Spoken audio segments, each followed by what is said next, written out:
Hello, hello, hello, and welcome. Welcome to today's installment of Created from All the podcast. As usual, it is your host, Tombra Wonswagu, and I have got a guest I'm completely, totally, absolutely just falling over to have a conversation with. I'll introduce her to you first by reading her bio. Her name is Ugochi Wanchuku, and she's the founder of Enchanted Events Nigeria, and her bio talks about her having previously worked in the corporate sector, deciding to utilize her skills and creativity, flair for design, passion for creating beautiful space to start an event management company.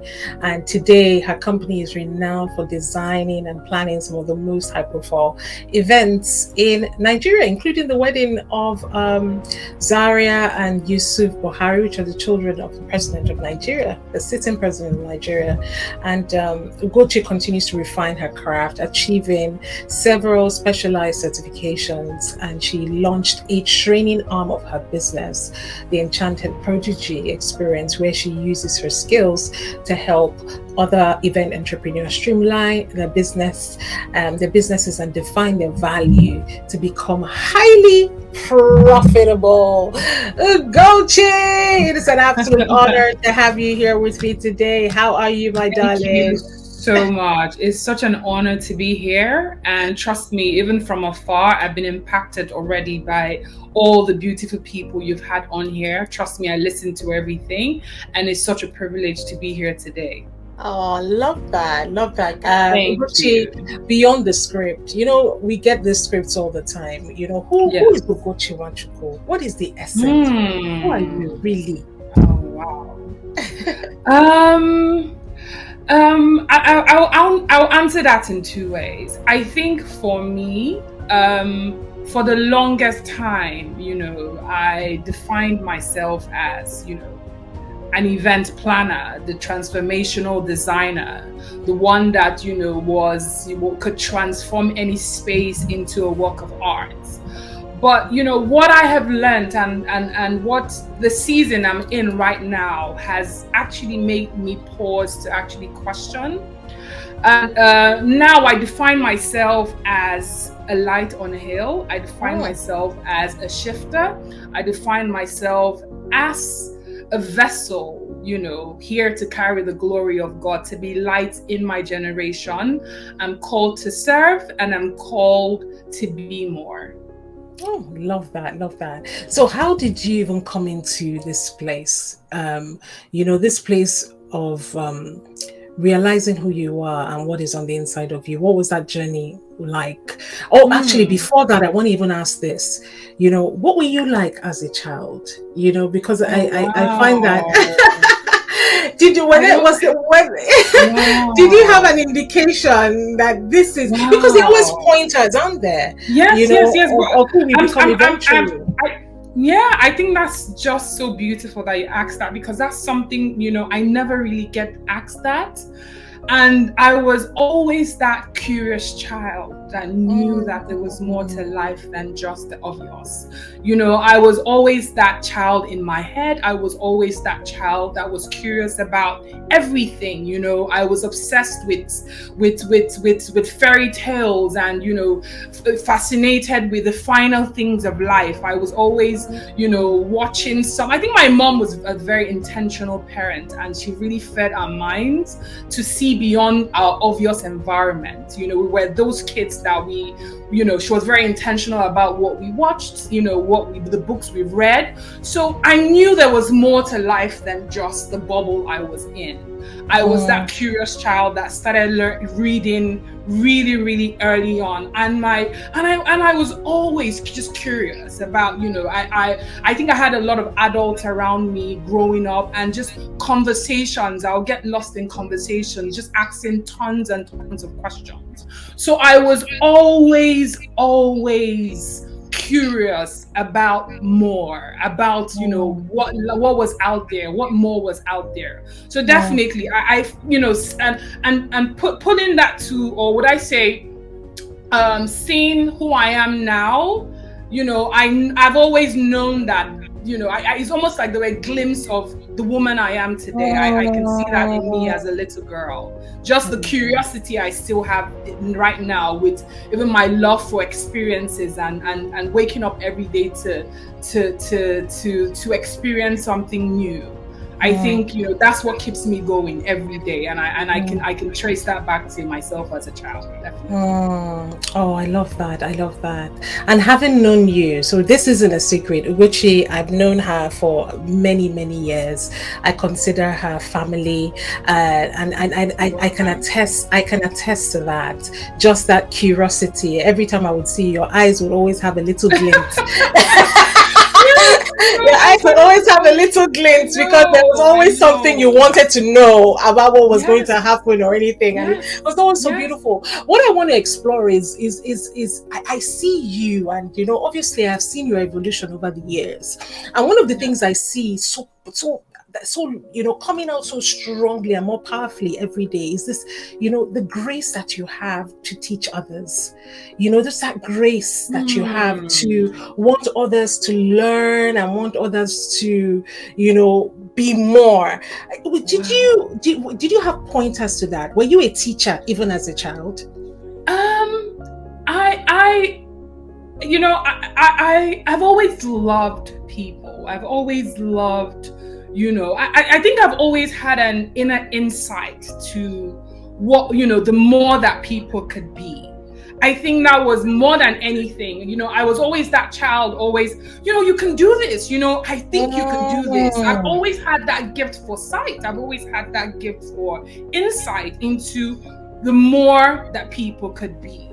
I think for me, even as a teenager, even as a young adult, I struggled with that as well, not understanding boundaries, not understanding, that you could also help people and still be whole and not lose yourself.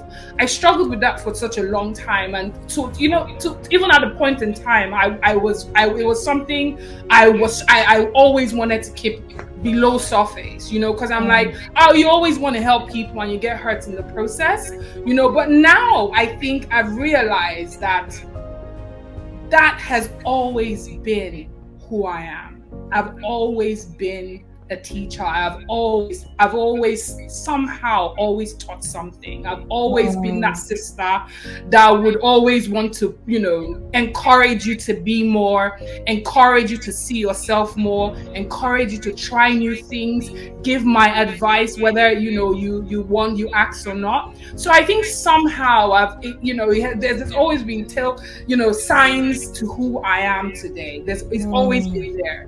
Even if I haven't understood it, even if I have never really been able to grasp exactly what that was, I've only just seen the negatives in that, but it's always been there. It's always been there. Yes, I love it.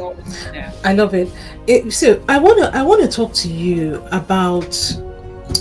I want to track your journey, right? Yes. So coming up as a little girl in a world where the social norms are so constricting, in the sense that everyone expects you to be of a certain kind of person, and people like you and I, we don't necessarily fit in molds. We are just very different in the way that we are created. We are very unique. We're very creative. There's just something that God has placed in us that is slightly different. How were you able to navigate this point of harmony that I see you in now, where you found your balance? Talk to us about pre-balance and how you've managed to track yourself to where you are now.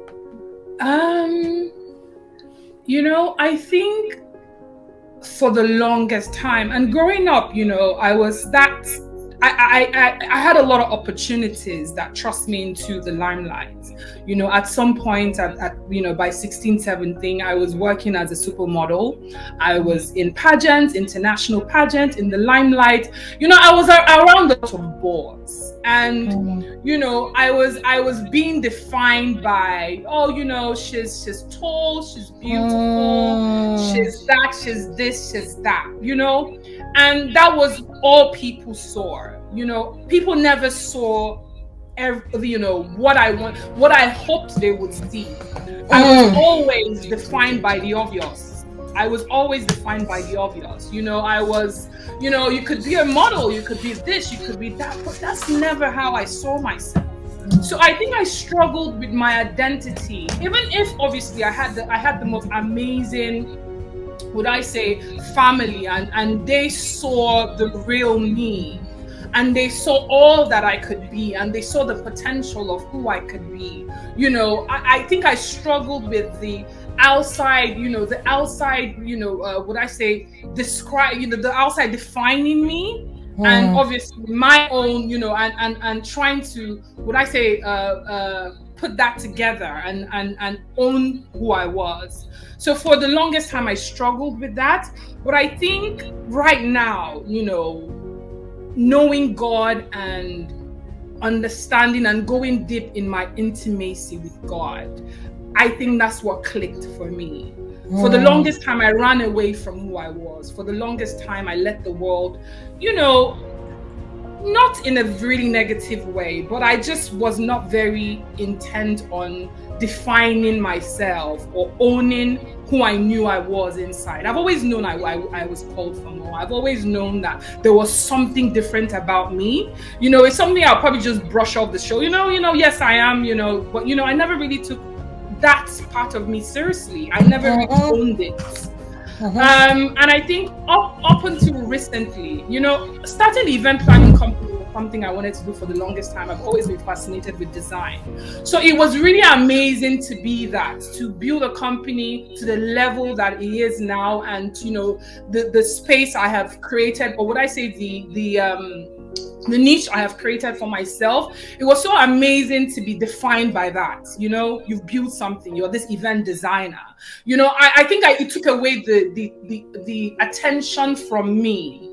It took away the attention to my abilities. So I had become this person that could transform anything. I had become this person that could, could walk into a space and make it into art. And it still was not me. It still was not, who I knew. I knew I could do more. I knew I could be more. But I was running away. I knew I was running away from that. So Ugochi, I want you to talk about, so people like you and I, we don't necessarily fit in molds, right? Yeah. I experienced it very early on in life. I just knew that there was something that didn't just feel right. I couldn't quite articulate it to anybody. It looked, to every single person around me that I was fine and everything that I was doing was great. But I knew within me that, there was something in me that just felt very misaligned. And I kind of feel, obviously knowing you over the years, I kind of sense that, we had the same struggle in that regard. So I want you to talk us through, that process of finding yourself. Where did it start? Where did you first start realizing that there was something that didn't quite sit right? And how did you navigate to who you are now? Yes. I think for as long as I could remember, there's always been a pull to something, from being in uni, and, even the kind of friends, I had. I think Adri's friends were my friends, and just the curiosity of the different people. And I've always just never had the regular things around me, whether it's friends, whether it's the kind of things I was interested in, whether it was the kind of things the kind of people I was attracted to. It was just always, there was always more. It was almost like my curiosity could never be satisfied. Starting out very early on, and having the opportunity to become a model, that was a glimpse into something. I think that was a point in my life where I knew that my search, there was something to it. I think that was one of the points, being in that life, and it was not I was around a lot of glitz and glamour and lifestyle, and name it, I was there. I was front page news. I was being interviewed in the media. I was most beautiful girl, second runner up. I was Miss Silverbird International, representing Nigeria international pageants. I had stylists, I had makeup artists, I had wardrobe, I had everything. I had an apartment for a year. I had everything. 19-year-old, 20-year-old, I had allowances. I was paid in dollars. Even then, there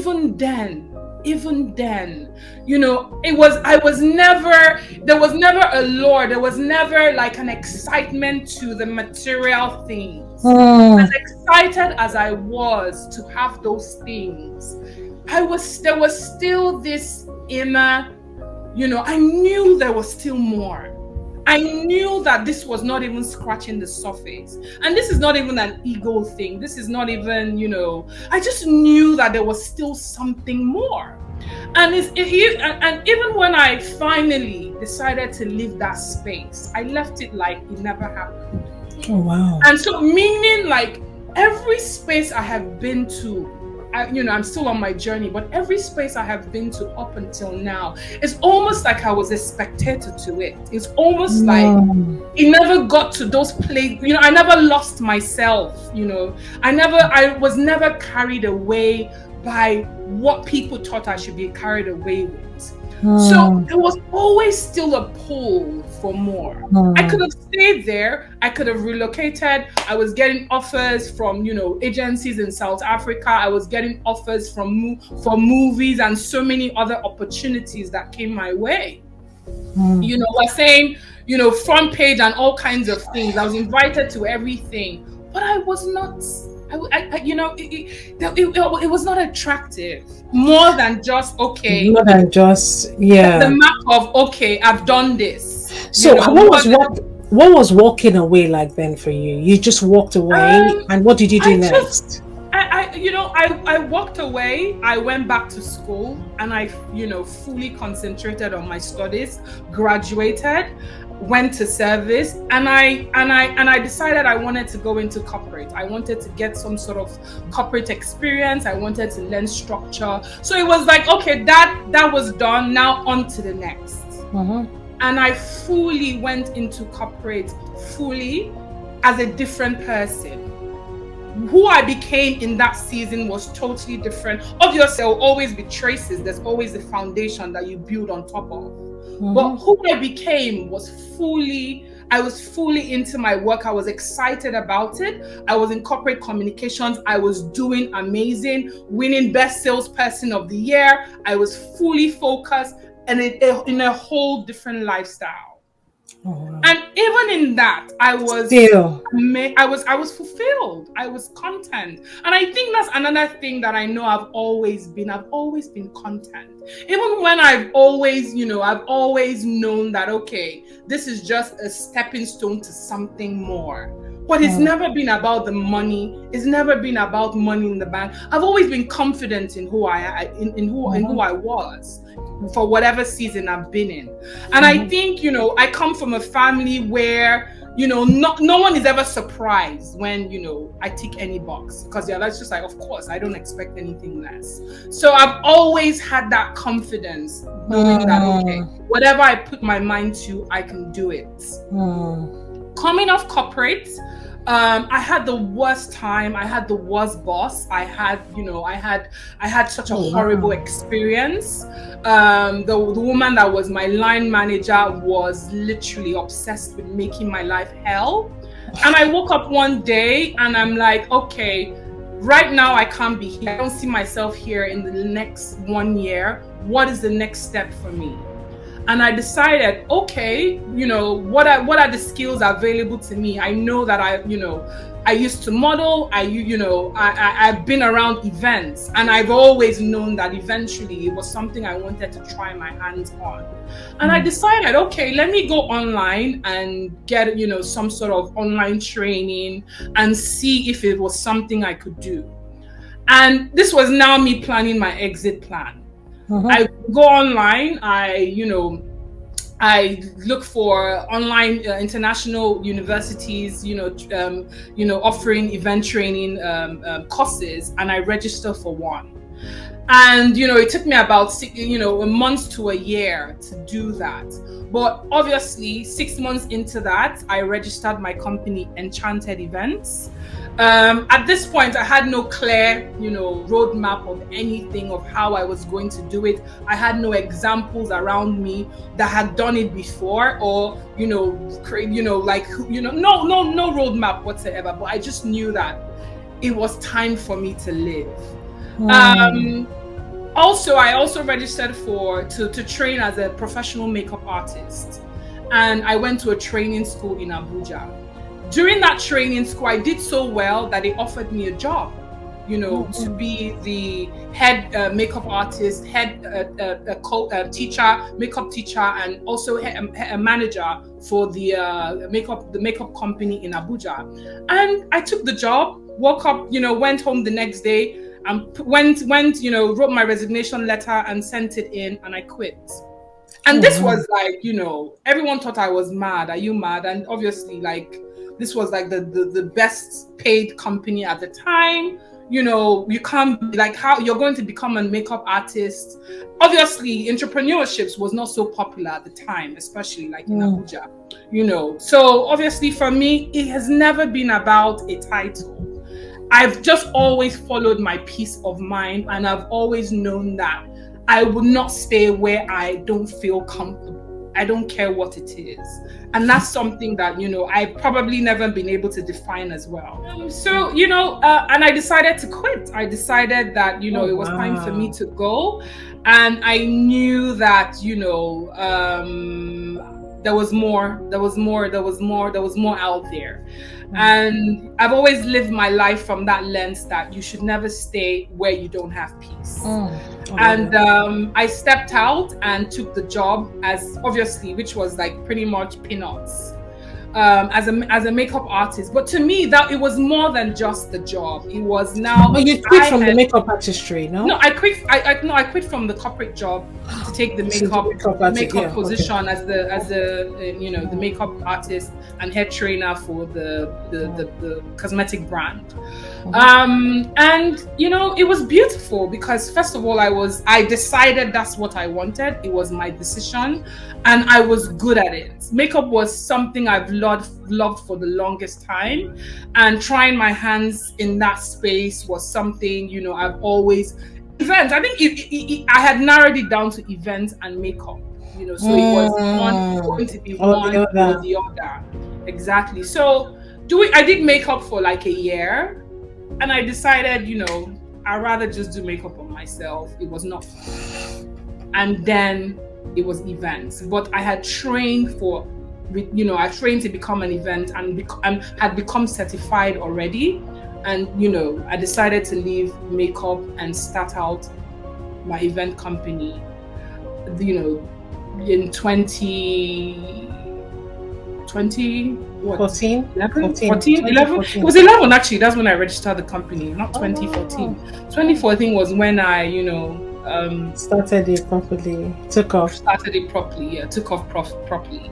But yes, and starting out myself, it was difficult because in the first year or 2 years of starting the business, I had no clients. I had no idea of how to succeed at it, but I still knew what I wanted. I cried a lot. I, was very, very frustrated, but, going back into corporate was not an option. And that's why for me, I would say God has always been so intentional with me, because looking back, just like the Joseph story, I've always known that everything that has happened to me was for a reason. It was on my CV. I had upgraded my CV, updated my CV, event planning company, CEO event planning company, and I'd given it out to a few people. And one day I get a call. We have an opening, a position, and your name was brought forward. We're looking for someone to start and run an event planning company for us. I'm like, okay. Fantastic, I'll come in for the interview. And I go for the interview and I meet this, board chairman and his board of directors. And they were a group of company, and they were looking for someone to start an event company with equity and pretty much the most amazing package I've ever seen in my life. And I took the job. Obviously nothing has started for me, and this was a beautiful opportunity to co-own an event company because they wanted someone that already was in that space. And obviously it was two roles: be the MD for the event company and also the regional director for two other lifestyle companies, a concierge, international concierge, and an international a beverage company. And trust me, it was almost like that was the business school I needed to take off. I did that for 2 years in the most amazing space. I mean, like this, I was around young people that were killing it. I had, all expense training all around the world.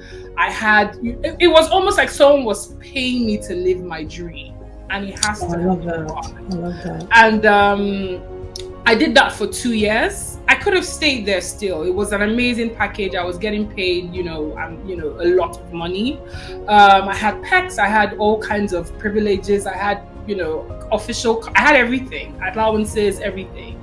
But I decided to leave. I'm like, this was amazing, having a platform to train, but now I need to go and do my thing. And that's when I relaunched my company in 2014.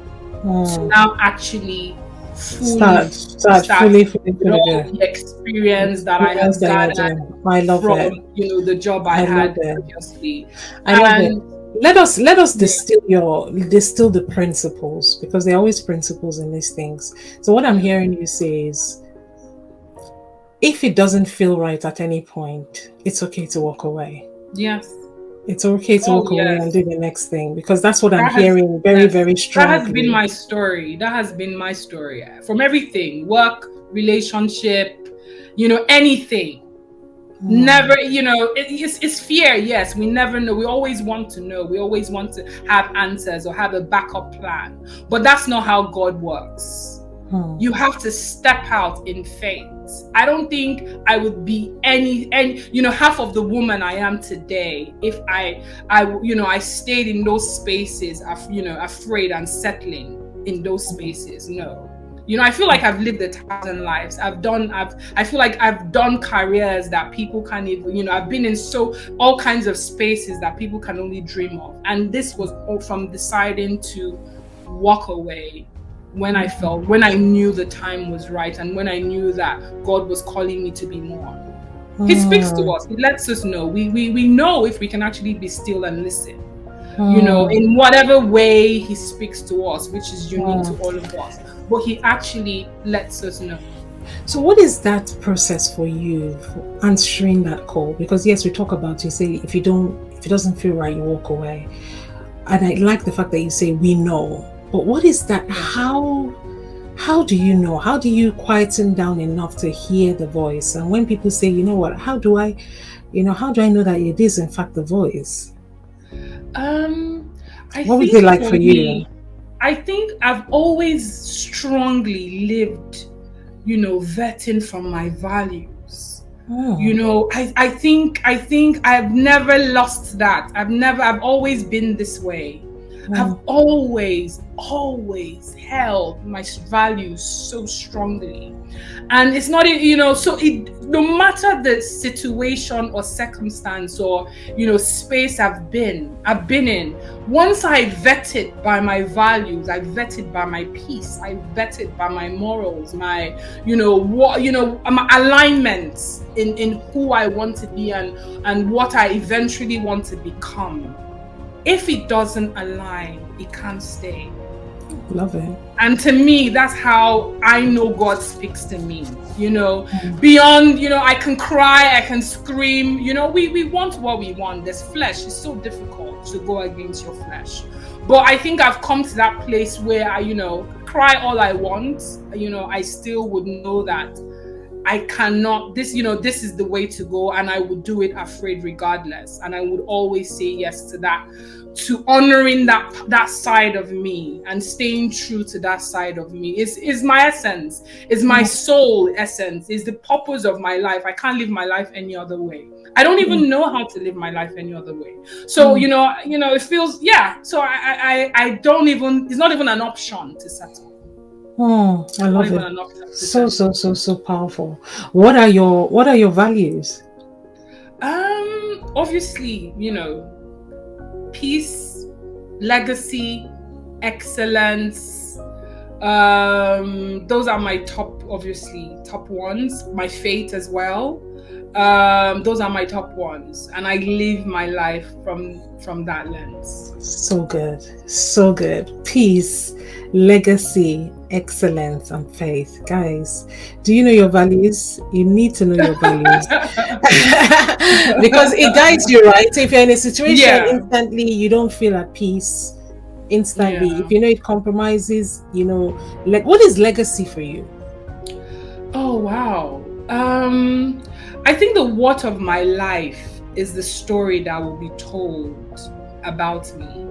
The what of my existence on earth is the story that, and it's such it sounds so, put together, but it's really scary to think about that, looking back when I'm 90 in my rocking chair, what would be written about me? What would be that story? I would have to give account for all that I have been called, all that have been deposited in me. And, legacy to me is looking back with a smile on my face saying I lived my life.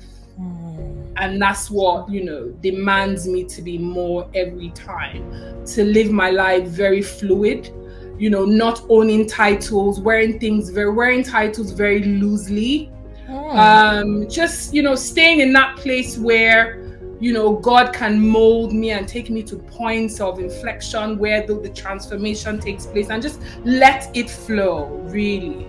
So, yeah. So good. I want you to elaborate on, let's unpack wearing titles loosely. So good. So good. I think I think the world, the world teaches us to always want to be something. Oh, you have to be first in your class. You have to be this. You have to be that. You have to be the best in your industry. There's always some drive and urgency to be something.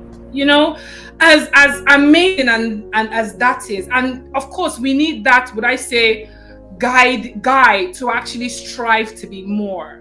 But at the end of the day, okay, let me put it this way.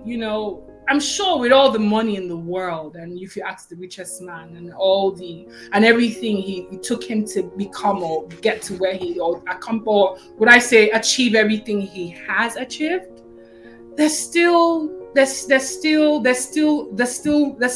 a yearning for more. There's still a yearning for more. So what that tells me is, titles are not anything we should hold on too close, too tightly to. Because at the end of the day, it's just something to look. It's just almost like a SWOT analysis to just tick, okay, this has been done, on to the next. But not necessarily holding it and defining our value by those titles. I think when we do that, we lose fact of what should come next after that.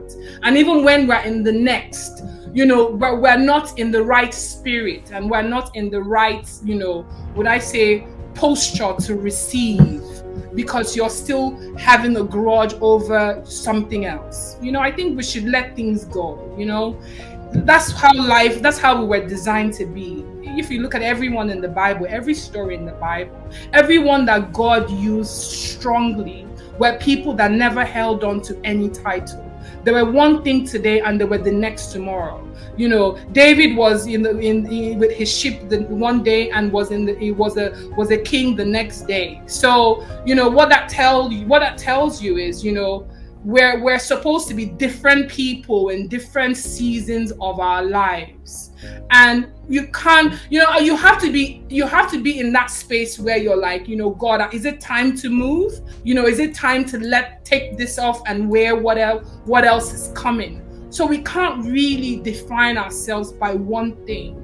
Everything is a stepping stone to the next thing, to who we would eventually become.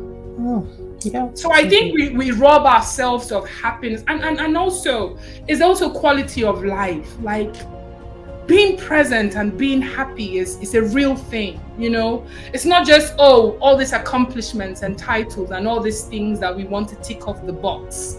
But are you happy? Like, regardless of whether there's money, regardless of whether you got that contract, regardless of whatever you're chasing came to you, like, are you really happy? I think we owe ourselves that, to really, really pause and ask ourselves that question, that happiness is not defined by anything. I have it today, I don't have it today, that's fine. The most important thing is I'm grateful, I'm intentional, I'm waking up every day wanting that day to be a masterpiece. Happiness really is a choice. It is indeed. It is a choice. I love it. So what are some practices beyond what you've already shared that just help you in this process of evolution, of evolving and becoming? What are some practices, some disciplines that have been pivotal in your life? I think more than ever, even right now, I think one of the things that for me right now, even in this season that I'm in, is intimacy with God. If I'm going to live my life from that place, I need to be very, would I say, alert, to put myself in that space where I create the space to hear. So I'm very intentional to create this space. And what that has happened right now, what has happened for me in this season is like every other thing now, has to align with that space. So what does that look like in practice? What does that look like in practice? So this is now like changing. Say for example, now I was the event planner that was booked till the next year. I was that event person that, never had a weekend to myself. I was that event person that, booked and busy was the addiction. And now I don't have any events. I don't want any. I'm probably not taking any bookings, in probably till for another 2-3 months, because I want to just whatever comes, my people handle, but I'm not getting involved. I would never have done that a year ago. I would never have done that 2 years ago. I'm always I have to be involved. I have to be, I can never even trust my people to handle things. Now, I need this space. I need this space. I need this space. I need to be in this space of mind to not get drowned in the noise, if I can put it that way. It's so important for me to not get lost in everything that is being demanded of me. So now I pace myself. Now I have boundaries with even my work. It's so important that I create those pillars in my life that, I can say, I'm at peace, I'm healthy, my mind is clear, I'm intentionally creating those spaces to be whole as a person. So it's affected everything. It's affected everything. I never was this person that had a routine, workout, eating healthy, praying, take my spa dates and self-care days on Fridays, and have time to learn new. I cook now, and I just get in the kitchen and try out new recipes, and whether work is going on or not, I'm gonna have my day off. I never was that person, but I just feel like I'm more fulfilled. And funny enough, I'm even making more money because now I'm charging properly now. Now there's no fear of, okay, you're going to lose the next job. Now, coming to me, I understand my value and I charge properly for it. So what that has taught me is nothing is against you. I think we only just self-sabotage on our own, you know, because when you really identify your life and who you want to be and own that life, everything works out for your good. Everything works out for your good. I'm doing less than any more. And I've never been in this space ever in my life because I took the chance on myself to actually believe my own, you know, would I say my own pitch. Yeah, so I am very never, you know, I'm so fulfilled in every way, you know. I never thought this was possible. I always thought balance was about losing one thing to get the other thing. And I never understood it as, okay, fully being very, would I say, not conforming to what to the next person's own life or story or, you know, definition of their life. You need to know what works for you. You know, what works for me is having my you know, lying in the morning, maybe for an hour, my devotional, you know, my worship every day now. I've never that was never possible. There's always a client somewhere to run to at 6 a.m. or I'm coming home at 5 a.m. to come back from one event. You know, now I'm letting my business work. You know, you guys go and do it. You know, if you fail, that's okay. We'll find out what the pain points are and put processes there. Now, if you want me to come out, you have to pay me. Like, I'm literally, you know, owning my value. I love it. I love it. Thank you so much. This has been such a great conversation. As we close, I always like for people to just kind of tell me what is. I want you to speak to someone, just one person who's listening, who has heard you, that you said so many things, all of value. But if you were to leave one message in that person's heart, someone who is just trying to step into themselves, who feels misaligned, who is, you know, who knows that, you know, they are fighting that battle of conformance. They don't want to conform. They don't want to settle, but they just kind of feel constrained by life and culture and social norms and expectations. What would you say to that person? What is that thing that you say to that person right now in this minute? What if you win? What if you fly? Have you really, like, that's a possibility. What if it is possible for everything your mind has ever dreamt of to come to pass? What if? Wouldn't you take that chance? What if it's all possible? Really? And, you know, and the world and life and God is just waiting for you to hear this and step out. This is definitely the, you know, the sign or the, you know, the writing on the wall. What if you win? Yeah. So good. So good. Thank you so much, Ugochi. This has been such a great session. So many insights. As you know, I love you passionately. I love you. Grateful that and I don't think I said this. I don't know where you should know that you've been one of my inspirations. I think you have been one person that have, you know, when I said earlier, my tribe just says, go, you can do it. Trust me. More than anyone, you have been that example for me. Even coming from the event space, you know, seeing you question life, seeing you question every season you have been in, and you're questioning why. I remember when you called me to tell me, oh my God, I'm leaving the event space. I'm like, how? You know, but when I had my moments, the first thing I remembered was, you know, wow, that's what Tombra meant when she said, you know, she was at the point where, you know, she knew she needed to be more. Trust me, it's been loud in my ears, and trust me, I'm probably one of those people linked to your gift as well. So this has trust me, this has and people should know that this has been in-house before. I'm sure the world is excited they're seeing this now. But this has always been you, Tambra. You've always impacted us.